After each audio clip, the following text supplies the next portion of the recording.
আজি আমাৰ লগত এগৰাকী বিশেষ ব্যক্তি আছে চিত্ত গোহাঁই বৰ্তমান সামাজিক মাধ্যমত এক আলোড়নৰ সৃষ্টি কৰিছে এগৰাকী ব্যক্তিয়ে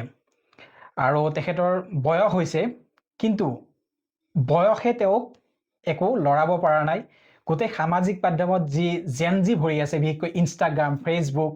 সেই জেনজিৰ লগত তেওঁ একেলগে ফেৰ মাৰি আছে কিন্তু আমি আজি ইয়াত কিয় আহিব লগা হ'ল এখেতৰ আমি ইন্টাৰভিউ এটা ল'বলৈ কিয় আহিলো তাৰ কাৰণে মই এটা আপোনালোকক ভিডিঅ' দেখুৱাম মই খুৰাকো এটা মই খুৰাৰ ভিডিঅ' পাইছিলোঁ এই ভিডিঅ'টো খুৰাক মই আগতে দেখালো খুৰা আপুনি এই ভিডিঅ'টো চাওকচোন লাজ কৰিলে কি আজি আহিছিল আজি ডেকা কালৰ পৰা লাজ নকৰো সব কাম কৰো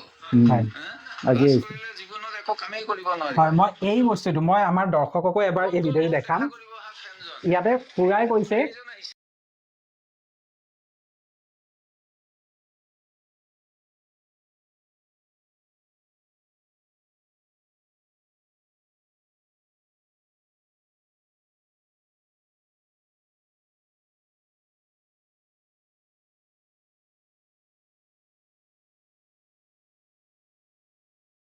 কৰিলে কি হ'ব খুৰা মই আপোনাৰ পৰা মই ভিডিঅ' আপোনাৰ ওচৰলৈ আহিছো যে কাৰণটোৱে হ'ল এইটোৱে যে লাজ কৰিলে কি হ'ব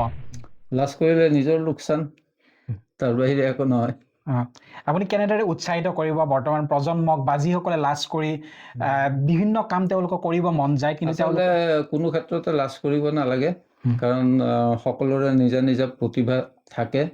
যাৰ যি প্ৰতিভা যাৰ ভাল লগা কাম সকলো কৰি যাব লাগে ইটো কৰিলে বেয়া হ'ব ইটো মানুহে হাঁহিব এইবিলাক ভাবিলে জীৱনত কেতিয়াও উন্নতি কৰিব নোৱাৰিব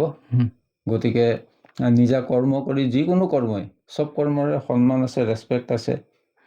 আজি ড্ৰাইভাৰ এজনেও সন্মান পাইছে বা উচ্চ পদস্থ বিষয়া এজনেও সন্মান পাইছে গতিকে যিকোনো কামক ভয় কৰিব নালাগে লাজ কৰিব নালাগে ভয় কৰিলেতো একো কাম কৰিব নোৱাৰিব আজি তেওঁ ঢেকীয়াজুলিৰ পৰা মোক দেখা কৰিব আহিছে আহি আকৌ ওচৰলৈ আহিব লাজ কৰিছে বন্ধুজনে মাতি আনিব লগা হৈছে তো লাজ কৰিলে আমি বহুত কাম আমি পিছুৱাই থাকিব লাগে সেইটোৱে হ'ল আচল কথা সেইটো কাৰণে খুৰাজনে যি এক মটিভেট কৰাৰ দৰে গোটেই সামাজিক মাধ্যমত আমাৰ জেনেৰেশ্যনক হওক বা সকলো জেনেৰেশ্যনে তেওঁক মটিভেট কৰিবলৈ চেষ্টা কৰিছে বা কৰিছে ইতিমধ্যে তো আমি এতিয়া তেওঁৰ লগত এটা ইণ্টাৰভিউ খুৰা ইয়াতে বহিলোঁ আমি ইয়াতে বহি